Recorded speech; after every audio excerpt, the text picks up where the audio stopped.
What's up, guys? So last time we touched on this topic, Rivals was still a new game for the most part. But ever since I made that video, in my experience at least, I've been seeing a bunch of players improve and even take characters that people thought were trash and turn them into straight monsters. Damn, boy, that's what I'm talking about, Jake. My nigga, are y'all watching this?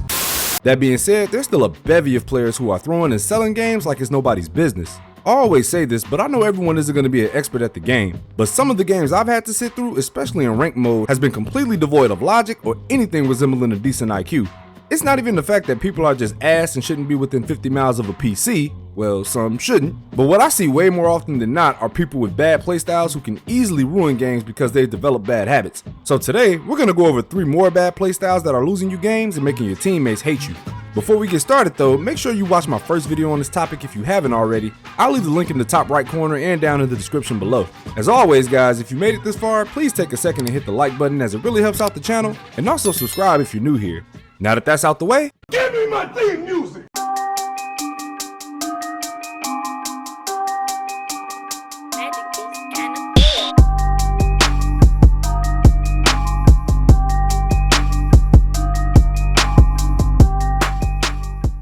Number 3, the Conqueror.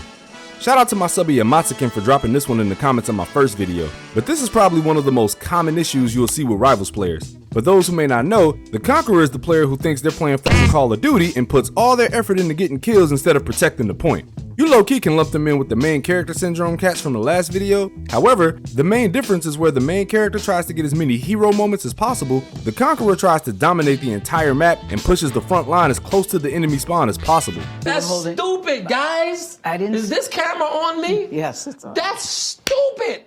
Use your common sense. I say this a lot, but the closer you are to enemy spawn, the more likely you are to get clipped. And worse than that, the Conqueror players seem to always run in packs. A pack of niggas? Which means if they happen to all get clapped, they're leaving the rest of the team, which may only be the supports, to defend the point all by themselves until they get back. And I don't care how good of a Luna main you are, it ain't happening, pimp. What, bro? Out of here! Now I will say that this rule isn't linear across all games. Sometimes you may have a game where you get to push the enemy team back into their spawn point like the little bitch babies they are. No president! No mercy! But this is rarely the case, especially in rank mode. Some of these folks spend their entire day, I'm talking hours upon hours dedicated to the game. You think they're playing with your fresh out of work ass? You better think again. So as a smart solution to this problem, of course you want to push the other team away from the point, but you cannot, I repeat, cannot forget that the point is your main focus. Dominating the entire map and getting 50 kills feels great and everything, but at the end of the day, It don't add inches to your dick. taking care of the point should be your main focus. If you want a stat pad, take that shit to COD and leave us the hell alone. Now on to the next one. Number 2, Mr. Crash Out. After you finish this video, search Marvel Rivals Toxic on YouTube just for fun. I guarantee you'll see hundreds of videos of people going off in different people's voice chats. Now keep in mind that some crash outs are absolutely valid. It's gaming, you know. But Mr. Crash Out players are the dudes who live in the game chat, complaining and whining about every little thing that doesn't go their way. Fuck you, bro. Listen, I am getting fucked in the ass by a Venom, and you walk by him and go, where are my healers? What do you mean? Like I said earlier, a crash out here and there is absolutely warranted. Hell, if you watch any of my gameplays, you've seen me crash out for a bunch of different reasons, so I definitely get it. However, what makes Mr. Crash Out a problem for everyone is that he does it over and over again, just crying throughout the whole match. It in turn throws the entire flow of the team off because no one wants to sit in the game and listen to a grown man whine like a bitch. I want to play a character that actually wins us the game. You want to stay on fucking Rocket and hold right click. You could do it, but I'm going to do what I want then. I'm going to stop trying. I shouldn't have to do that. I shouldn't have to fucking play around you. Like, it's one thing to go off because your teammates are playing like ass, but a lot of y'all start bitching before the game even starts. Why complain before we've even seen what the other team is coming with? You know, the worst kind of crash outs usually happen when someone picks a character that Mr. Crash Out doesn't like. So he'll start begging you to swap to a character that he deems worthy. And if you say no, he'll go as far as to throw the whole game, and you're probably gonna get called every racist name in the book to go along with it. What a biggity bitch. Now I know that I've compared 2K and Rivals a lot these last few vids, but as much as I hate to admit it, I dealt with these same problems from the 2K community as well. In fact, I made a whole video about it. But in the rec especially, there was always some goofy who, if one thing didn't go his way, he'd go out of his way to sell the whole entire game. They do things like stand out of bounds intentionally or just stand in the paint too long to cause turnovers, and all around just make the game unplayable for the entire team. Like, grown ass men are really out here throwing temper tantrums because they didn't get the ball in the first 2 minutes. Is they for real, man?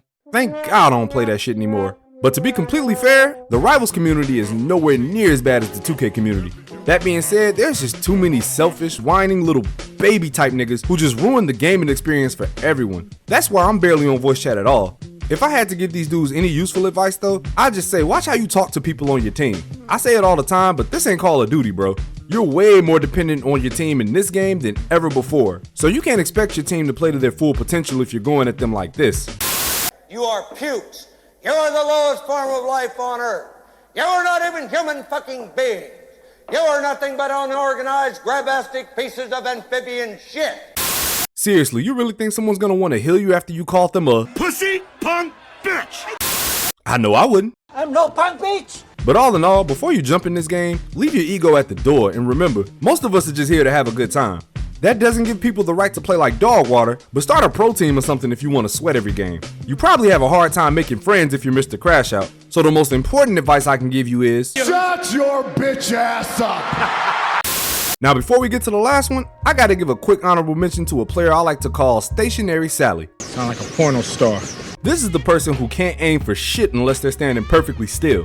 What irks me most about these types of players is that shitty aim is a skill issue that's completely fixable. The problem is, because everyone wants instant gratification these days, most of these dudes think they could just pick a character they saw pop off on YouTube and walk straight into comp like they're about to go on a win streak for the ages. Motherfucker, are you out of your damn mind? That's crazy, right? What's even worse is this game has about 4 characters that you don't even need to be good at aiming to be solid with. You Wandas and Moon Knights know what I'm talking about. That being said though, you still shouldn't be depending on a character you don't have to aim with to get good. That's the easiest way to become a one trick. So to all my Stationary Sallys out there, get your scrub ass in the lab and work on putting the crosshair on the people. You stand in one spot the whole match, all you'll be is a sitting duck for the other team, plain and simple. Now last and definitely not least, number 1, the Jack of no trade. Gotta give a big shout out to my subby Obad87 for suggesting this one. How many of you have been in the game, or lost more specifically, and you have to switch between 5 to 8 different characters? The fuck I wanna do that for? Exactly, you should never have to do that shit. But as you might have guessed, the Jack of no trade is a person who constantly switches between characters regardless of how their team is performing. The main problem with these kind of players is that even though they might have a basic understanding of multiple characters, they're not particularly good or skilled with any of them. So no matter what position they choose, they end up being a liability to the team.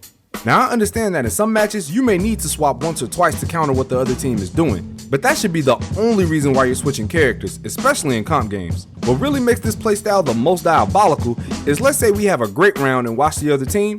For no good reason, this asshat will switch characters mid-round, then all of a sudden we magically start getting dog walked. Like, oh, that was some great team chemistry we had. Time to mess it up! Look at how many people the Hawkeye played. Yeah, he's f***ing ass water. How you see this shit? If you hover Oh, I over see- like I their see, icon, heroes you used, see yeah. every person they use. I He was see. Luna, Spider-Man, Bucky, Punisher, Black Panther, and then Hawkeye. It wasn't shit with none of them. I've legit lost games like that, and it's beyond frustrating. Now don't get me wrong here, I don't want you to take this as me telling you to all become one tricks. If you've been watching my videos for a while, you know that I constantly preach versatility and having knowledge of different characters. However, that should never take priority over having at least one main that you know you can pop off with regardless of who else is on the field. Look, there's no shortcut to this, so the best solution that I have is to get in the lab and put in some serious hours on a few characters until you find your favorite. And then when you find that favorite, take that character and solo queue as much as humanly possible. I know, solo queue can really suck sometimes. But the only way that you can develop in-game skill is, well, in a game. So if you find yourself struggling to find a main, put in some hours on your favorite. Also, be open-minded to new roles as well. Everybody can't be a damn DPS, so try a few games as a strategist or a tank. But moral to the story is, find a character and stick with it. You're only hurting your team by switching over and over and over again. Find a character, get in the lab, and most importantly, be consistent. If you focus on one character long enough, I promise you'll get better. I stand behind it. I guarantee it. Thanks for watching today, guys. What are some of the worst playstyles you've seen on Marvel Rivals? Whatever they are, drop your thoughts in the comments below. You all know I love chopping it up with all of you because the different perspectives really keep me on my toes, so don't hesitate to speak up. Also, make sure you drop a like on your way out as it really helps out the channel, and don't forget to subscribe if you're new to my content. I make videos like this, and I upload funny gameplays and shorts daily, so if you enjoy my content, hit that notification bell so you never miss a video. Before we get out of here though, I just want to give a huge thank you to all of you who have been supporting the channel so far. I'm happy to announce that I finally hit 1K subs on my damn birthday no less, so I just can't thank y'all enough, honestly. It's been a long time coming, but the likes, the shares, and the comments have all let me know that I've been moving in the right direction.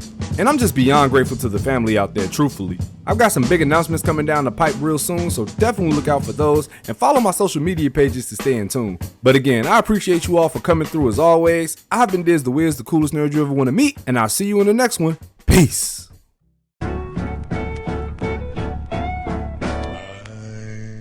I'm ready, Magic.